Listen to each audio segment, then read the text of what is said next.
అంటే గ్రామ స్థాయిలో బీజేపీ వీక్గా ఉందని అంటున్నారు. మీ దగ్గర ఉన్న ప్రణాళికలు ఏంది? గ్రామ స్థాయిలో బీజేపీ రాష్ట్ర వ్యాప్తంగా గ్రామ స్థాయిలో బలోపేతం కావడానికి మీరు ఎలాంటి వ్యూహాలతో ముందుకెళ్తారు? మేము వీక్ ఏం లేవు. ఇక్కడ కూడా మాకు మంచి ఆదరణ దొరుకుతూ ఉన్నది.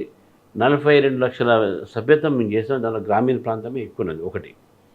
రెండోది మనం జరిగినటువంటి ఒక గ్రామ పంచాయతీ ఎలక్షన్స్ కూడా ఫస్ట్ టైం మేము 600 నుంచి 800 సర్పంచ్ మేము గెలిచినాం. 1200 ఉప సర్పంచ్లు గెలిచినాం. 10,000 మంది వార్డు మెంబర్లు గెలిచినాం. మేము మాకు గ్రామీణ ప్రాంతంలో మా ప్రెజెన్స్ చాలా మంచిగా ఈరోజు పోయింది. మీరు ఒకసారి ఒక అనాలిసిస్ తీసుకుంటే ఎంపీ ఓటింగ్ ప్యాటర్న్లో కూడా మా ఓట్లు గ్రామీణ ప్రాంతంలో కూడా బాగా పెరిగినాయి. అనూహ్యంగా పెరిగినటువంటి విషయాన్ని మనం గమనించాలి.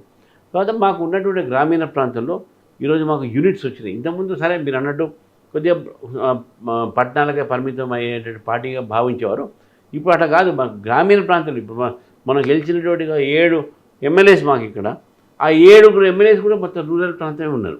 ఒక సిటీలో తప్ప ఒక సీట్, మిగతా అంతా రూరల్ ప్రాంతంలో. సో కాబట్టి మీకు గ్రామీణ ప్రాంతంలో కూడా మా పని బాగా జరుగుతుంది. మా బేసిసే ఈరోజు గ్రామీణ ప్రాంతంలో గాంవ్ చలో అనే దీంట్లోనే మా ఒక ట్రస్ట్ ఉన్నది. ఈరోజు మొత్తం తెలంగాణలో 38,000 బూత్లు ఒకవేళ ఉంటే దాంట్లో దాదాపు 35,000 బూత్ల కమిటీలు మాకు ఉన్నాయి. అవి సగం కన్నా ఎక్కువ గ్రామీణ ప్రాంతంలో ఉన్నాయి.